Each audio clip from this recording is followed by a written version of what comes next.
لَنَكُونَنَّ مِنَ الْخَاسِرِينَ. یہ دعا کس نے کی؟ پوچھنا چاہتا ہوں آپ سے. ہاں ذرا ہوشیاروں میں بیٹھے. کس نے دعا کی؟ دعا کرنے والے کتنے تھے؟ بولو. ایک. اور سیگا جمع کا ہے. بھائی بات یہ ہے کہ اگر میں ایک دعا کرتا ہوں اکیلا ہوں تو میں کیا کہوں گا؟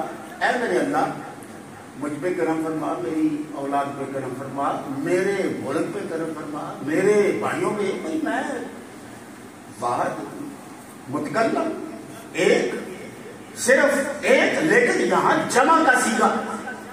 ربنا ظلمنا انفسنا وان لم تغفر لنا وترحمنا لنكونن من الخاسرین. جمع کا سیگا کس بات کا اظہار کرتا ہے؟ بھائی یسوع سے پہلے ایک واقعہ ہو چکا ہے کہ جب فرشتوں نے وجود آدم کی بابت رب سے سوال کیا کہ تیری حمد و ثنا کے لیے کیا ہم کافی نہیں ہیں؟ کیا تیری تحمید کے لیے ہم کافی نہیں ہیں؟ کیا تیری تقدیس بیان کرنے کے لیے ہم کافی نہیں ہیں؟ تو رب کائنات نے ارشاد فرمایا تھا جو شاہکار میں نے دستے قدرت سے بنایا ہے اس کے متھے تو لگو نا ذرا، اس کے سامنے تو آؤ. فرشتوں نے کہا ٹھیک ہے مولا آ جاتی ہیں. آ گئے سامنے. اس وقت جناب آدم پر ایک کرم ہوا. وعلم آدم الاسماء کلھا، کل اسماء کا علم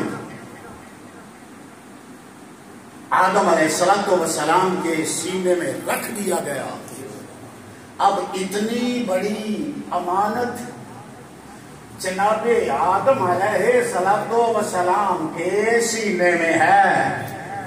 کل اسماء کا علم، جس کا معنی حضرت عبداللہ ابن عباس نے یہ بیان فرمایا کہ آدم کو اللہ نے گھوڑے کا نام بھی عطا کر دیا، پیالے کا نام بھی عطا کر دیا.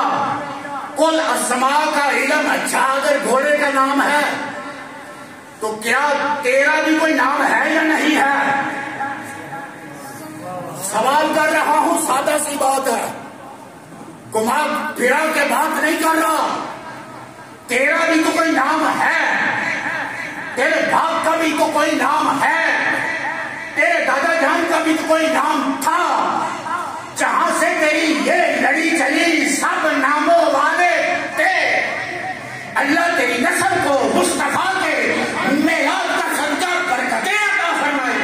تیرے بچوں کا بھی نام ہے.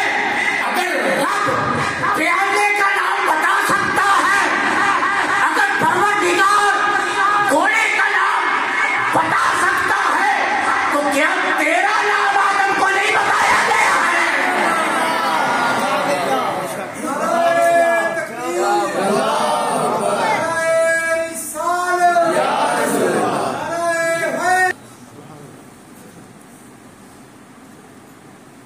سبحان اللہ.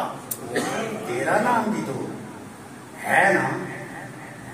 اور جب آدم علیہ السلام کو کل اسماء تھا، ذمہ داری دیکھیے، منصب دیکھیے. کوئی پوچھ سکتا تھا آپ کی 7ویں نسل میں کون ہوگا؟ بھائی سامنے جو ڈائلاگ ہو رہا ہے، جب گفتگو جو ہو رہی ہے، تو فرشتے کوئی سا بھی سوال کر سکتے تھے کہ جامع مسجد نور میں 2022 5 ربیع الاول عشاء کے بعد جو لوگ بیٹھیں گے، اللہ نے